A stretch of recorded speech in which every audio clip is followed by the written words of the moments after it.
अस्सलाम वालेकुम dear students. आज का हमारा टॉपिक है फोर्स मीटर। फोर्स मीटर जो है ये बेसिकली आपके पास ऐसे इंस्ट्रूमेंट्स हैं जो हमें वेट ऑफ द ऑब्जेक्ट जो होता है उसको मेजर करने के काबिल बनाते हैं। ठीक है, यानी कि जो आपके पास जो इलेक्ट्रॉनिक बैलेंस या जो मैकेनिकल बैलेंसेज हैं ये हमारे पास मैस ऑफ द ऑब्जेक्ट को मेजर करने के लिए हेल्पफुल होते हैं, और जो फोर्स मीटर हैं वो हम उससे जो वेट ऑफ द ऑब्जेक्ट है वो हम मेजर करते हैं। ठीक है, तो a force meter is a scientific instrument that measures the force. यहाँ पर फोर्स से मुराद जो वेट ऑफ द ऑब्जेक्ट है, मीन्स कि जब हम एक ऑब्जेक्ट को इसके हुक के साथ सस्पेंड करते हैं तो वो जो ऑब्जेक्ट है वो डाउनवर्ड जो है due to gravity of the earth जो है वो यानी कि उसके ऊपर अर्थ की ग्रेविटी जो है वो अमल करती है, जिसके नतीजे में आपके पास जो फोर्स है उस ऑब्जेक्ट की तरफ से अपीयर होती है। तो वो ऑब्जेक्ट जो है वो कितनी फोर्स से उस की हुक को जो है वो नीचे की तरफ खींच रहा है या कितनी इसके ऊपर फोर्स लगा रहा है, तो हम जो फोर्स मीटर हैं उसकी मदद से उस फोर्स को मेजर करते हैं या उस फोर्स को डिटरमाइन करते हैं।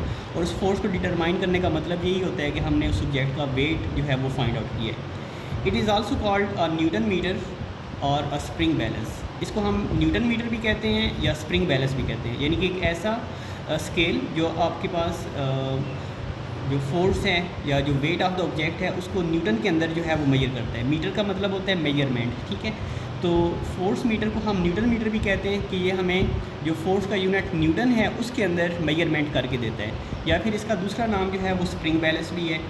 Nowadays digital force meter are also available.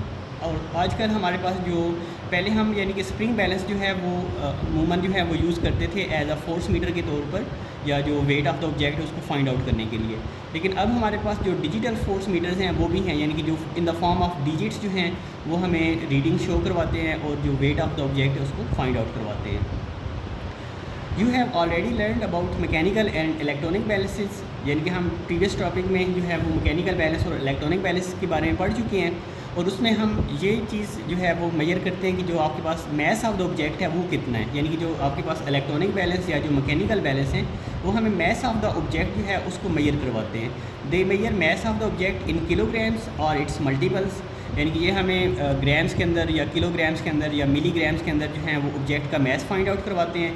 On the other hand force meter measures the force directly in newtons, जबकि दूसरी तरफ जो आपके पास फोर्स मीटर होते हैं या आपके पास फोर्स को या वेट को डायरेक्टली तौर पर मेजर करवाते हैं। यानी कि इसमें हमें अब जो इलेक्ट्रॉनिक बैलेंस या जो मैकेनिकल बैलेंस होते हैं ना, इसमें जब हम ऑब्जेक्ट का मैस फाइंड करते हैं तो फिर हमें W=mg ये फार्मूला यूज़ करके हमें उसको वेट के अंदर कन्वर्ट करना पड़ता है। लेकिन जब हम स्प्रिंग बैलेंस या फोर्स मीटर यूज़ करते हैं तो फिर हमें डायरेक्टली तौर पर वेट जो है वो फाइंड आउट हो जाता है, और हमें फिर ये फार्मूला अप्लाई करके उसका वेट अलग से फाइंड नहीं करना पड़ता। यानी कि आपके पास जो इलेक्ट्रॉनिक बैलेंस या जो मैकेनिकल बैलेंस होते हैं उसमें क्योंकि हमारे पास मैस ऑफ द ऑब्जेक्ट हमें फाइंड आउट होता है, तो हम पहले मैस को जो है वो मेजर कर लेते हैं। फॉर एग्जांपल एक ऑब्जेक्ट का मैस 10 किलोग्राम है, अब हमें कहा जाता है कि इसका वेट फाइंड करें, तो हम जो W=mg फार्मूला वो अप्लाई करेंगे, तो 10 × 10 यानी कि आपके पास 100 न्यूटन उसका वेट आ जाएगा। जबकि जो स्प्रिंग बैलेंस या आपके पास जो फोर्स मीटर हैं ये हमें डायरेक्टली तौर पर उस ऑब्जेक्ट का जो वेट है वो मेजर करवाने के काबिल बनाते हैं, या उसका जो वेट है वो हमें डायरेक्टली तौर पर न्यूटन्स के अंदर कन्वर्ट करके बताते हैं। इसके बाद इसका जो स्ट्रक्चर है उसके बारे में डिस्कशन है कि आपके पास ये जो मैकेनिकल जो स्प्रिंग बैलेंस होता है या जो फोर्स मीटर होता है ये कैसा बना होता है।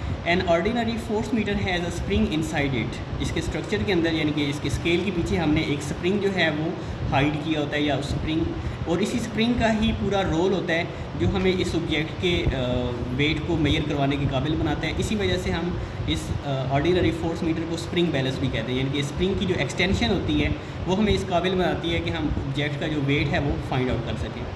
अपर end of the spring is attach to a handle. इसका जो ऊपर वाला एंड यानी कि जो स्प्रिंग है इसके दो एंड्स होते हैं। एक एंड पर यहाँ पर हुक लगी होती है जिसके साथ हमने मैस को जो है वो सस्पेंड करना होता है, या जिस ऑब्जेक्ट का हमने वेट फाइंड आउट करना होता है उसको हमने इसके साथ अटैच करना। और जो उसका ऊपर वाला एंड होता है वो हमने एक हैंडल के साथ यानी कि एक ऊपर एक इसका पॉइंट होता है उसके साथ अटैच किया होता है। A hook is attach to the lower end of the spring that holds the object, और इसके नीचे वाले एंड पर एक हुक लगी होती है जो ऑब्जेक्ट को होल्ड करती है या जिसके साथ ऑब्जेक्ट को सस्पेंड किया जाता है। और pointer is also attach to the spring at its upper end. एक पॉइंटर जो है वो भी इसके साथ अटैच किया जाता है, जो कि आपके पास इनिशियली तौर पर 0 पर होता है। फिर जैसे जैसे हम इस ऑब्जेक्ट के साथ इस हुक के साथ कोई ऑब्जेक्ट सस्पेंड करते हैं तो स्प्रिंग के अंदर एक्सटेंशन आता है, जिसकी वजह से आपके पास जो ऑब्जेक्ट का जो यानी कि ये जो स्केल है ये नीचे की तरफ मेजर यानी कि एक्सटेंड होता है, और जहाँ पर आकर ये पॉइंटर रुकेगा उतना उस ऑब्जेक्ट का वेट होगा। तो a scale in Newton's is provided along a spring such that the spring coincides with the zero of the scale when nothing is hung with the hook। यानी कि आपके पास इसके साथ हमने पॉइंटर के सामने एक स्केल बनाया होता है, जिसकी जो मेजरमेंट होती है वो न्यूटन्स के अंदर होती है, और इनिशियली तौर पर ये जो पॉइंटर होता है ये 0 पोजीशन पर होता है जब हमने इस हुक के साथ कुछ भी अटैच नहीं किया होता, क्योंकि आपके पास उसकी जो इब्तिदाई रीडिंग होती है वो 0 होती है। अब अगर हम इसके साथ कोई ऑब्जेक्ट सस्पेंड करेंगे तो ये जो हुक है इसके साथ जो ऑब्जेक्ट अटैच होगा वो उसको क्या करेगा, नीचे की तरफ जो है वो फोर्स लगाएगा, जिसकी वजह से स्प्रिंग जो है वो एक्सटेंड होगा। तो इसका जो पॉइंटर है वो आपके पास किसी एक रीडिंग के सामने आ जाएगा। फॉर एग्जांपल अगर 20 के सामने आता है तो मतलब उसका जो वेट है वो 20 न्यूटन है, अगर 50 के सामने आता है तो मतलब उसका वेट 50 न्यूटन। यानी कि जैसे जैसे आपके पास ऑब्जेक्ट भारी होगा वो स्प्रिंग को उतना ही ज़्यादा एक्सटेंड करेगा।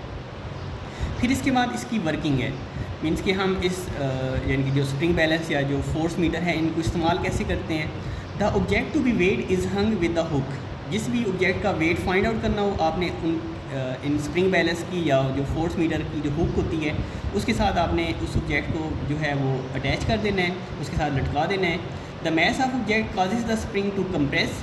जो आपके पास मैस ऑफ द ऑब्जेक्ट है जो हमने उसके साथ अटैच किया होगा वो स्प्रिंग के ऊपर फोर्स लगाएगा, यानी कि उसको एक्सटेंड करेगा। The pointer indicates the weight of the object. और जितना आपके पास वो जो पॉइंटर है वो स्प्रिंग की एक्सटेंशन की वजह से नीचे की तरफ आएगा, वो उस ऑब्जेक्ट की जो वेट है उसको डिटरमाइन करेगा। However some force meters are also based on the stretching of the spring when load is hung. अच्छा, अब इसमें जो हमने चैप्टर नंबर 1 के अंदर 2 तरह के स्प्रिंग बैलेंस पढ़े थे। एक आपके पास जिसमें ऊपर प्लेटफॉर्म बना होता है और हम ऑब्जेक्ट को उसके अंदर रखते हैं और उसमें जो स्प्रिंग होता है वो कंप्रेस हो जाता है, ठीक है। और जो दूसरी तरह हमने पढ़ा था ये आपके पास जो एलोंगेशन वाला होता है कि इसमें आपके पास क्या होता है कि जो स्प्रिंग होता है वो एक्सटेंड होता है, मींस कि इसके अंदर जो स्प्रिंग की एक्सपेंशन होती है। और अगर आपके पास प्लेटफॉर्म वाला, जैसे आपके पास ये चैप्टर 1 के अंदर हमने डिस्कस किया था जो मैकेनिकल बैलेंसेस थे, यहाँ पर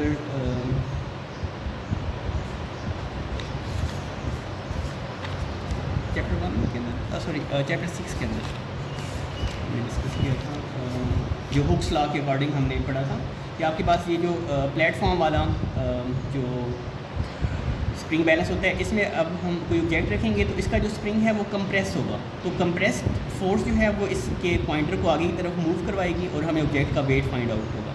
और जो इसके साथ दूसरे नंबर पर बना हुआ है, इसकी हुक के साथ हम क्या करते हैं, जो मैस ऑफ द ऑब्जेक्ट है वो सस्पेंड करते हैं और इस स्प्रिंग के अंदर एक्सटेंशंस आते हैं। तो ये जो स्प्रिंग के अंदर एक्सटेंशंस या जो आपके पास कंप्रेशंस आते हैं, ये हमें ऑब्जेक्ट का वेट जो है वो फाइंड आउट करवाते हैं। However, some force meters are also based on the stretching of the spring when a load is hung। यानी कि कुछ जो आपके पास जो स्प्रिंग्स होते हैं वो स्ट्रेच आउट होते हैं, मतलब उनके अंदर एलोंगेशन आता है या उनके स्प्रिंग की जो लंबाई है उसमें इजाफा हो जाता है। In this case the pointer is attached at the lower end of the spring. और इन केसेस में आपके पास जो पॉइंटर होता है वो नीचे की तरफ जो है वो अटैच होता है, मतलब वो जैसे जैसे आपके पास स्प्रिंग के अंदर एक्सटेंशन होती है तो वैसे वैसे आपके पास जो पॉइंटर होता है वो उसके अकॉर्डिंग मूव कर रहा होता है। इसके बाद है in some spring balance the scale measures the mass which can be readily converted into newtons by multiplying the mass in kilogram with the value of g equal to 10 metre पर second square. अच्छा, जो आपके पास scientific जो हम यानी कि specially जो force metre design करते हैं ना, उसके अंदर तो हमने स्केल बनाया होता है कि आपके पास जो वेट ऑफ द ऑब्जेक्ट है वो न्यूटन्स के अंदर डायरेक्टली मेजर होता है। लेकिन आपके पास जो ऑर्डिनरी या आम डेली लाइफ में जो हम स्प्रिंग बैलेंस यूज़ करते हैं वो हमें mess of the object he find out करवाते हैं।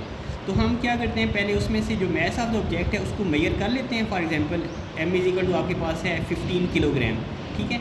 फिर इसके बाद हमने इस मैस को 10 से मल्टीप्लाई करना है, यानी कि वेट का formula W equal to mg apply करना है। इसको हम 10 से मल्टीप्लाई करेंगे तो आपके पास आ जाएगा 150 न्यूटन, उस ऑब्जेक्ट का वेट आ जाएगा। मींस के जो कुछ जो स्प्रिंग बैलेंस होते हैं वो हमें सिर्फ mess of the object find out करवाते हैं, फिर हम उसको अलग से जो है वो वेट के अंदर कन्वर्ट कर लेते हैं। और कुछ जो आपके पास स्प्रिंग बैलेंस जो हमने स्पेशली इस पर्पज़ के लिए डिज़ाइन किए होते हैं कि हमने सिर्फ wait of the object he find करना होता है, तो उसमें हमें इसकी कन्वर्सेशन की ज़रूरत नहीं होती। उसमें डायरेक्टली तौर पर हम न्यूटन के अंदर जो मेजरमेंट है या न्यूटन के अंदर जो वेट ऑफ द ऑब्जेक्ट है उसको फाइंड आउट कर सकते हैं। A digital force meter measures the weight of the object directly in newtons. और जो आपके पास डिजिटल फोर्स मीटर होते हैं उसमें ऑलरेडी हमने ये स्टेप लिया होता है कि हमें उसमें अलग से जो आपके पास उसको 10 से मल्टीप्लाई ना करना पड़े। हम जिस भी ऑब्जेक्ट को इसके साथ सस्पेंड करेंगे तो डायरेक्टली तौर पर उसका जो भी यहाँ पर रीडिंग आएगी वो उसका वेट होगा, वो उसका मैस नहीं होगा। यानी कि आपके पास जो डिजिटल फोर्स मीटर हैं वो उनके अंदर हमने इस तरह के जो मीटर्स हैं या इस तरह की जो यानी कि स्टेप्स लिए होते हैं कि उसमें जो भी ऑब्जेक्ट हम इसके साथ सस्पेंड करेंगे वो हमें उस ऑब्जेक्ट का वेट ही बताएगा। ठीक है, मीन्स कि इसमें हमें अलग से जो ऑब्जेक्ट का जो वेट है वो फाइंड आउट नहीं करना पड़ेगा। यानी कि जो मैकेनिकल बैलेंसेज हैं या आपके पास आम जो स्प्रिंग बैलेंसेज होते हैं ये उनके ऊपर इसका एडवांटेज है। यानी कि जो डिजिटल फोर्स मीटर है वो हमें इस काबिल बनाता है कि हमें डायरेक्टली तौर पर जो वेट ऑफ द ऑब्जेक्ट है वो फाइंड आउट करवाता है। जबकि जो मैकेनिकल बैलेंसेज होते हैं उसमें हमने पहले mess of the object find out करना होता है, फिर उसको 10 से मल्टीप्लाई करके हम उसका जो वेट है वो फाइंड आउट करेंगे।